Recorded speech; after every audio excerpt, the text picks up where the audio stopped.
చంద్రబాబు నాయుడు తీరుపై వైఎస్ఆర్సీపీ అధినేత మాజీ ముఖ్యమంత్రి వైఎస్ జగన్మోహన్ రెడ్డి మండిపడ్డారు. చంద్రబాబు ప్రభుత్వం ప్రజల ప్రతిపక్ష నేతల గళాన్ని నులిమేస్తోందని, ఈ ఏడాది ఆరంభంలో తమ అధికారిక ఇన్స్టాగ్రామ్ ఖాతాను తొలగించారని, ఇప్పుడు అధికారిక వైఎస్ఆర్సీపీ ఫేస్బుక్ పేజీని భారత్ లో అందుబాటులో లేకుండా చేశారని అన్నారు. ఇది ప్రజాస్వామ్య విలువలపై, భావ ప్రకటన స్వేచ్ఛపై దాడి అంటూ వైఎస్ జగన్ ధ్వజమెత్తారు. వైఎస్ఆర్సీపీ అధికారిక ఫేస్బుక్ పేజీని అందుబాటులో లేకుండా చేసిన చంద్రబాబు ప్రభుత్వ దుశ్చర్యపై ఆ పార్టీ అధ్యక్షుడు మాజీ ముఖ్యమంత్రి వైఎస్ జగన్మోహన్ రెడ్డి ఆగ్రహం వ్యక్తం చేశారు. ఇది వైఎస్ఆర్సీపీపై మాత్రమే జరిగిన దాడి కాదని, ప్రజాస్వామ్యం, భావ ప్రకటన స్వేచ్ఛపై జరిగిన దాడి అని స్పష్టం చేశారు. ప్రజాస్వామ్య ప్రయోజనాల దృష్ట్యా రాజ్యాంగ స్ఫూర్తిని నిలబెట్టేందుకు తక్షణమే వైఎస్ఆర్సీపీ అధికారిక ఫేస్బుక్ పేజీని పునరుద్ధరించాలని డిమాండ్ చేశారు. లేదంటే న్యాయ పోరాటం చేస్తామని స్పష్టం చేశారు. Save democracy, save freedom of speech hash tag తో కేంద్ర హోంశాఖ మంత్రి అమిత్ షా, కేంద్ర ఎలక్ట్రానిక్స్ ఐటీ శాఖ మంత్రి అశ్విని వైష్ణవ్, పీఎంఓ, కేంద్ర ప్రసార సమాచార శాఖ, మెటా ఫేస్బుక్ ను ట్యాగ్ చేస్తూ ఆదివారం సామాజిక మాధ్యమం ఎక్స్ లో పోస్ట్ చేశారు. చంద్రబాబు ప్రభుత్వం ప్రజల ప్రతిపక్షాల గొంతును నులిమేయడం కొనసాగిస్తోందని, ఈ ఏడాది ఆరంభంలో తమ అధికారిక ఇన్స్టాగ్రామ్ హ్యాండిల్ ను తొలగించిందని వైఎస్ జగన్ గుర్తు చేశారు.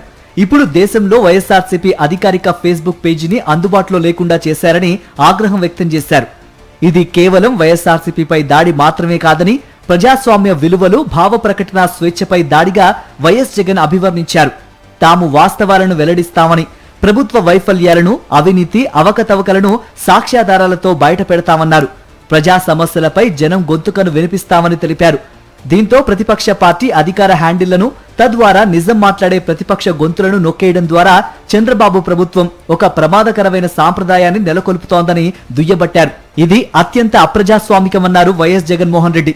రాజధాని అమరావతి నిర్మాణ పనులకు సంబంధించిన అధిక వ్యయాలు, డిఎస్సి నియామక ప్రక్రియలో అవకతవకలు, టీటీడీ నెయ్యి టెండర్లలో అక్రమాలు, విత్సలవిడిగా పెరిగిపోయిన అవినీతిని సరైన ఆధారాలతో బట్టబయలు చేస్తున్న వారిపై, ప్రజా సమస్యలపై ప్రభుత్వాన్ని ప్రశ్నిస్తున్న వారిపై కేసులు పెట్టడం నుంచి ఆ విమర్శనాత్మక సమాచారాన్ని ఆన్లైన్లో ప్రజలు చూడకుండా నిరోధించడం వరకు ఒక ఆందోళనకరమైన ధోరణి కనిపిస్తోందని ప్రజలకు వివరించారు వైఎస్ జగన్. ఈ అన్యాయమైన చర్యలపై మేము న్యాయ పోరాటం చేస్తామని, ఈ దుశ్చర్యలను చట్టపరంగా ఉన్న రాజ్యాంగపరమైన మార్గాల ద్వారా సవాల్ చేస్తామని తెలిపారు. బెదిరింపులు, సెన్సార్షిప్, సంస్థల దుర్వినియోగం వంటివేవి ప్రజల గొంతును అణచివేయలేవన్నారు. అధికారంలో ఉన్న వారిని జవాబుదారీగా నిలబెట్టడంలో వాక్ స్వాతంత్ర్యం, భావ ప్రకటన స్వేచ్ఛ అనే ప్రాథమిక హక్కును పరిరక్షించడంలో తమ నిబద్ధత కొనసాగుతుందని, ప్రజాస్వామ్య ప్రయోజనాల దృష్ట్యా రాజ్యాంగ స్ఫూర్తిని నిలబెట్టేందుకు తమ అధికారిక ఫేస్బుక్ పేజీని తక్షణమే పునరుద్ధరించాలని వైఎస్ జగన్ డిమాండ్ చేశారు. లేదంటే న్యాయ పోరాటం చేస్తామని వైఎస్ జగన్ స్పష్టం చేశారు. మరిన్ని అప్డేట్స్ కోసం ఛానల్ ను సబ్స్క్రైబ్ చేయండి. నోటిఫికేషన్స్ కోసం బెల్ ఐకాన్ పై క్లిక్ చేయండి.